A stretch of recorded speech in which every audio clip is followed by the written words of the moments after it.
Welcome to Binge Breakthrough, the podcast designed to help you finally break through the barriers that keep you stuck, feeling out of control around food.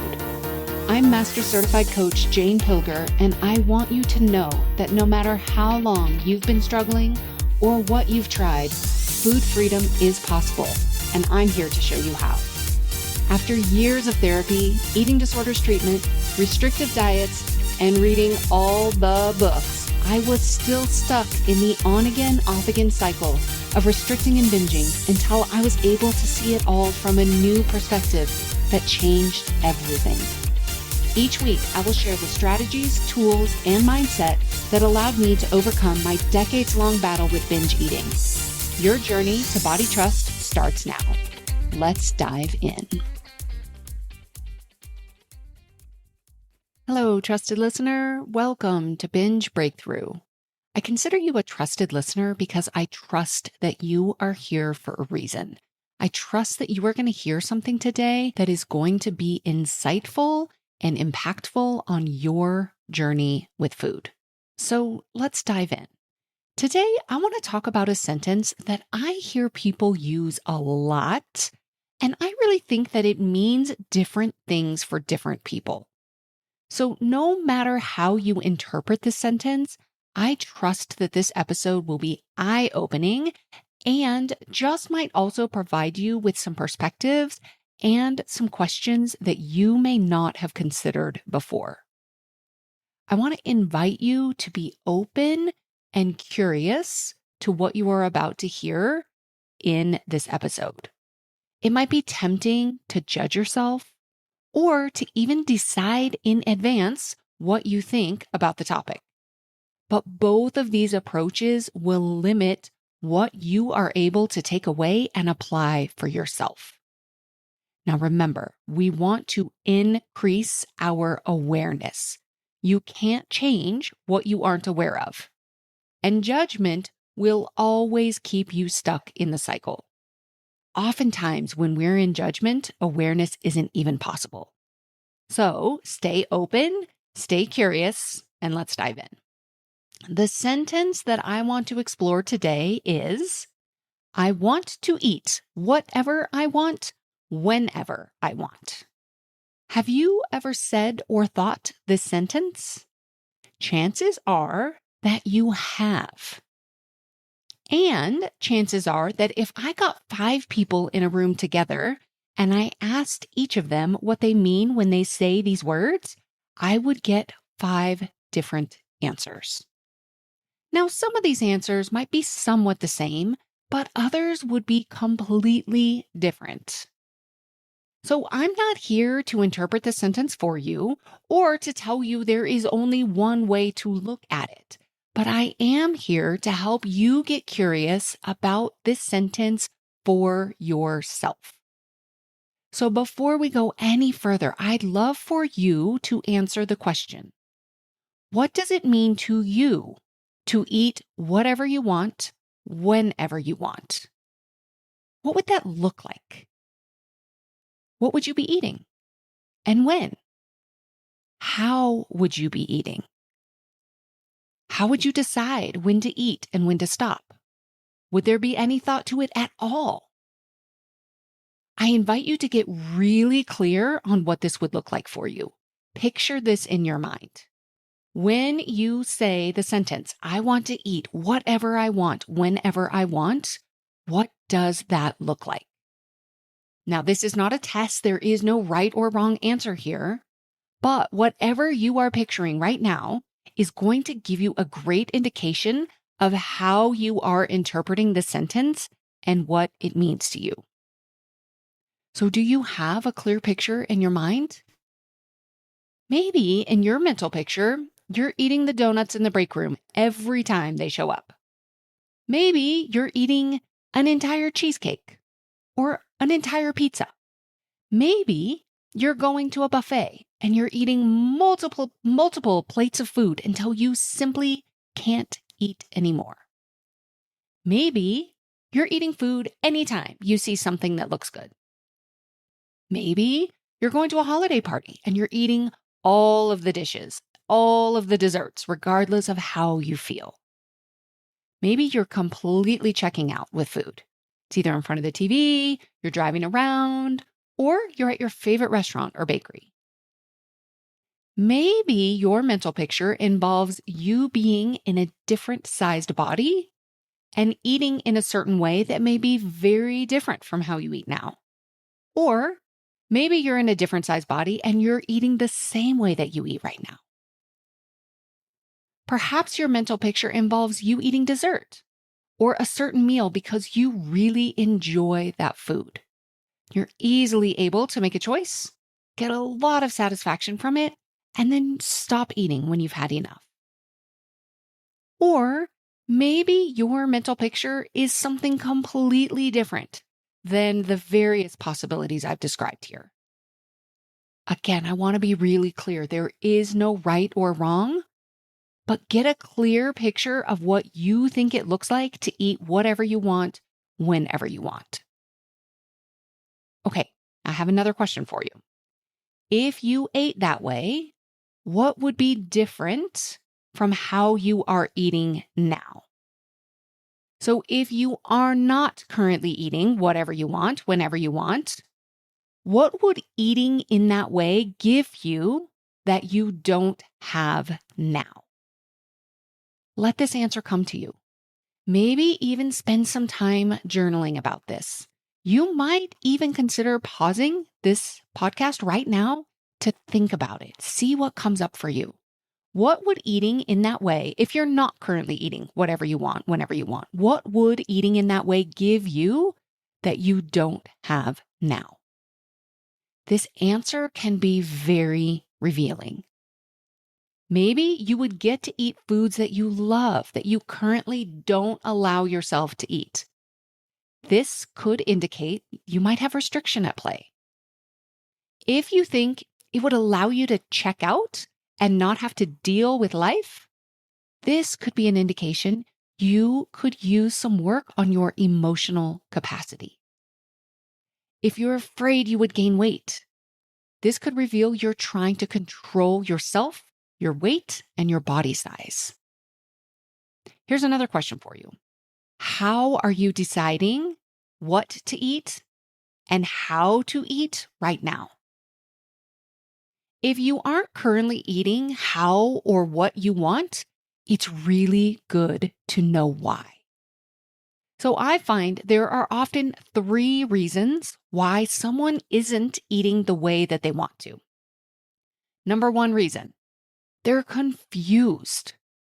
This makes so much sense. We get so many mixed messages about what to eat, what not to eat, and why.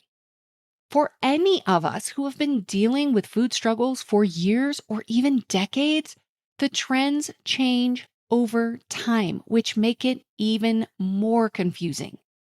The foods that were taboo and bad and wrong several years ago, they come back and then all of a sudden, no, these are the good foods. These are the foods you're supposed to eat.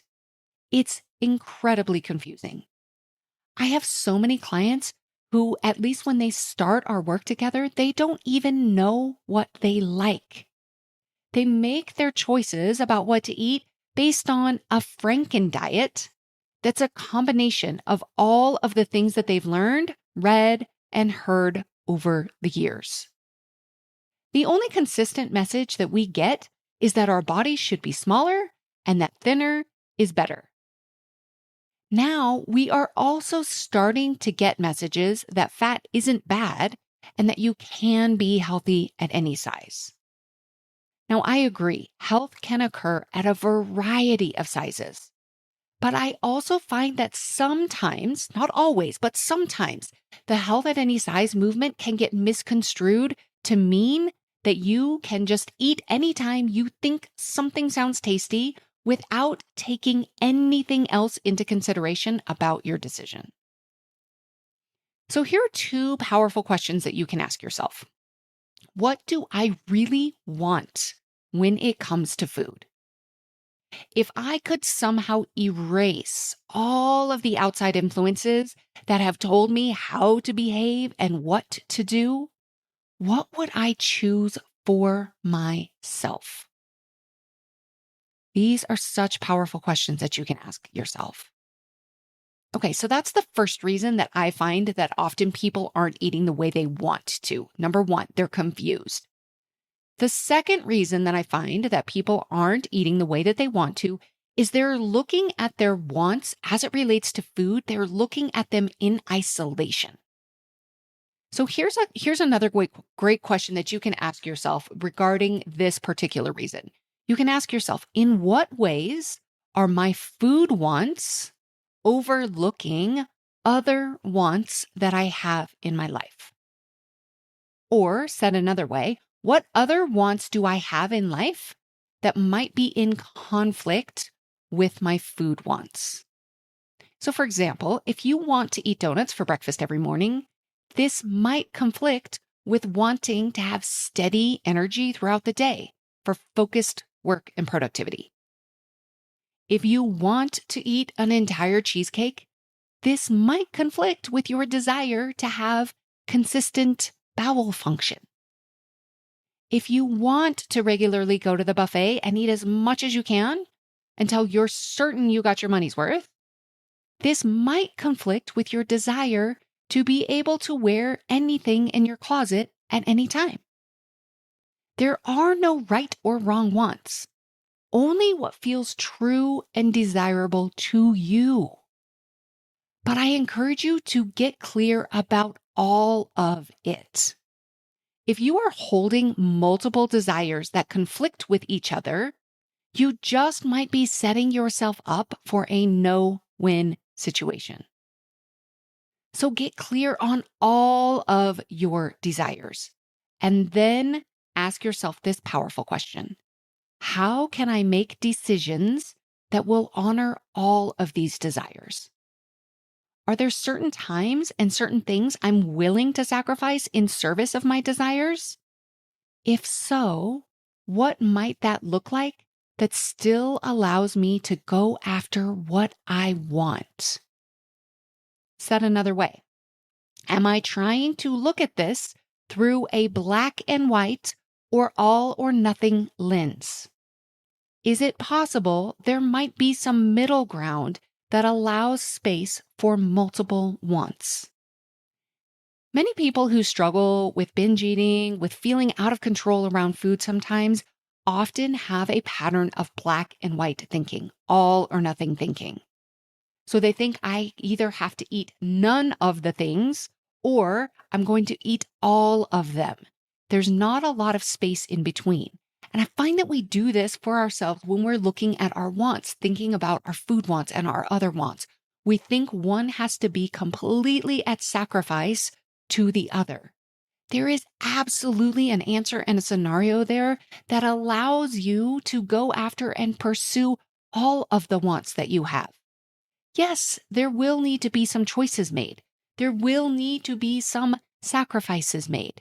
But when you look at all of your wants, all of your desires together, you can much easier see that rather than thinking it has to be black and white, all or nothing. So here's an example. If I want to be able to go to a party and eat anything I want, but I also want to feel good physically and emotionally before I eat, while I'm eating, and after I'm done eating. That is also a want in my life. So I bring all of those wants with me to the party. Do I eat everything there? No, because then I wouldn't feel good. But I give myself permission to eat anything I want, while also taking into consideration how I want to feel before, during, and after the experience. So I have a very recent example of this. I recently went to a neighborhood potluck. Now, in the past, here's what I would have done with a potluck. I would have eaten beforehand. I would have eaten before I went. I would have brought something to the party. I might have brought something healthy so I could healthy, quote unquote healthy. So I could eat it if I wanted to, but I probably would have just eaten before, not eaten anything there, basically not even given myself permission to eat there. And I would have paid a lot of attention to the food, to what was there, to what other people were eating, to what I really wanted to eat, to what looked good. That's what it would have looked like before. What it looks like for me now is in thinking about what do I want to bring, I did want to make sure that I brought something that I would enjoy eating. So I did. I was very hungry before we went. And I even thought to myself, gosh, do I want to eat beforehand? What if there's not food that I like there? And I thought, no, I'm just going to go. I'm going to show up. I trust myself to find something. And if I don't find exactly what I want, it's fine. I'll take care of myself. I really trusted myself. I trusted the situation. So we went to the potluck, and there were quite a few things there that I just don't particularly enjoy. One of my wants is I do not want to eat food I do not like. There's just, I don't want to. So there was plenty of food there that I didn't particularly care for. There was also food there that I knew that if I ate it, I would not feel good physically. So I also don't want to eat food that makes me feel yucky physically. But there were several things that I could eat, and I did. I ate several things there over time. Went back, I didn't really pay attention. In the past, I also would have said, if I do eat, I'm only going to go once. I can't go back and eat more food. And I really just checked in. I went back a couple of times. I got some more things, and I was actually reflecting on it. I think I had 3 different desserts. I think I had a cookie, a lemon bar, and some homemade, it was a cobbler or a crisp, something like that, with some fruit that was picked straight from a neighbor's tree. And I was thinking about this to myself, and I thought, wow, in the past, I would have had 0 desserts, but I would have been looking at it. I would have looked at those lemon bars and just thought, oh man, I love lemon bars. Those look so good. I would have been looking to see what other people were eating, but I would not have eaten them for myself. If I did allow myself to eat something, and maybe I would have eaten one, I would have been very conscious about what I thought other people might be thinking about. And as I was really reflecting on this before this podcast, I realized, the first time I went and got dessert, I got a cookie and a lemon bar. And then I went back later and I got more crisp. And I never thought about what other people might be thinking about what I was eating. Never once. I also wasn't paying attention to what other people were eating. This was so different for me. When we left the potluck, I was actually still hungry. I came home and I ate a little bit more. Was there other food at the potluck I could have eaten? Yes, but I would not have enjoyed it, or I would not have felt good. Yes, I could have eaten more crisp and more lemon bars and more cookies, but I also would not have felt good. So I came home and I ate more food. I was eating whatever I wanted, whenever I wanted. But it was all done from this place of connection, being connected with myself, being connected with my own hunger and my desires, being connected with the people at the party. It was such a different experience for me. Okay, that's the second reason. So the second reason people might not be eating the way that they want to is that they're looking at their food wants in isolation from their other wants. And the third reason is that they have fantastical thinking. So I noticed that some people have this idea of how they want to be as it relates to food that is in total conflict with reality. So for example, someone might think, I want to be able to eat an entire cheesecake and not feel tired, not have any digestive issues, and not want to do it again, not want to eat cheesecake again later. Someone else might think, I want to be able to regularly eat burgers and fries all the time, but also be able to see my abs. Someone else might think, I want to eat donuts every morning for breakfast and have stable blood sugar. Now, maybe they're thinking they want their body to look a way that it has never looked before, or that they want it to behave in a way or to be a certain size that it hasn't been for many years. Or maybe they just think they don't want to have to deal with their emotions or with any other people. They just want to check out. It's kind of like thinking, I'd love to have kids, but I don't want them to cry. And I definitely don't want to have to change a single diaper. Or I want to be able to throw my computer through the window when I'm upset, but I still want it to work functionally the next day when I need to get back to work. Or I want to sleep until noon every day, but I have a job with a boss who expects me to be there at 8 a.m. If this is you, if this resonates with you that, oh gosh, you know what I really think I want for myself is not really in line with reality, this is another way you are setting yourself up for a no-win situation. You are a human being with a human body. You have emotions. You have a nervous system. And the food that you eat will have an impact on how you feel. I encourage you to really sit back and let yourself be human. So get curious and ask yourself this question. In what ways might what I want for myself as it relates to food, in what ways might what I want for myself as it relates to food, rooted in fantasy, but not reality? Is what I want for myself rooted in fantasy and not reality? In what ways? This might also show up in what you expect yourself to be able to do as it relates to food. Are you expecting yourself to be able to adhere to super strict rules or restrictions? Ones that maybe in the past you quote unquote used to be able to handle? And now when you even think about it or first start to try, you find yourself eating out of control or eating in secret? Or maybe you've swung completely the other way and you think that you're just going to eat anything, anytime you think it sounds like a good idea, with the thought that you'll magically someday get tired of eating that way. And then when you just gain a lot of weight and feel really tired, you think the only answer is to go back to restriction. So many people are on this pendulum right now.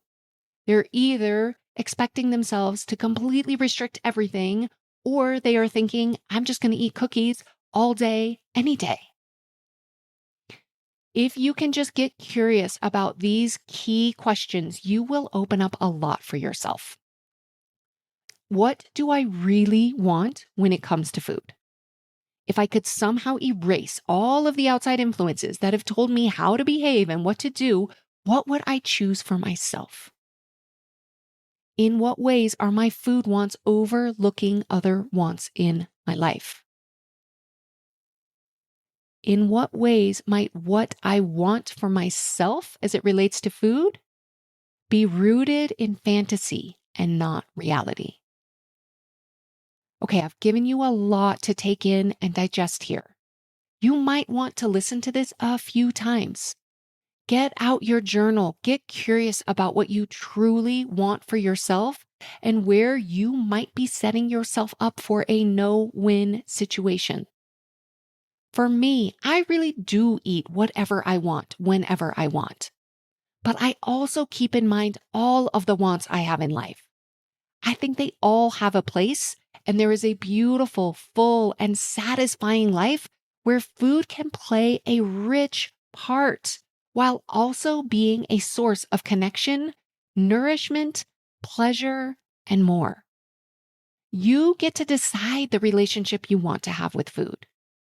Yes, it can get complicated by society, the messages we've received, our own nervous systems, our emotional capacity, and more. This one podcast is not the magical answer, and there are a lot of pieces to the puzzle with food, but this one is huge. Okay, one last note for you. I encourage you to take all of this in while you are in a state where you have access to your logical thinking brain. If you are listening to this and you know that you're in an activated state, or maybe you're feeling some really intense feelings, maybe you're feeling shame and judgment, your brain might not be in a place to really be open and curious about this topic. And that's okay. Come back to this episode when you are in more of a state where you can get curious, where you feel like your thinking brain might be back on board and you'd like to consider a different story for yourself. From that state of mind, this podcast can be a powerful resource for you to truly figure out what you want for yourself. That's what I have for you today. I'll see you next week. Thank you for listening to Binge Breakthrough. If you want to understand why you feel out of control with food sometimes, I've created just the thing for you. Discover the #1 reason why and get 3 things you can do today. Visit bingebreakthrough.com/quiz and you'll have your answer and your next steps within minutes. That's bingebreakthrough.com/quiz.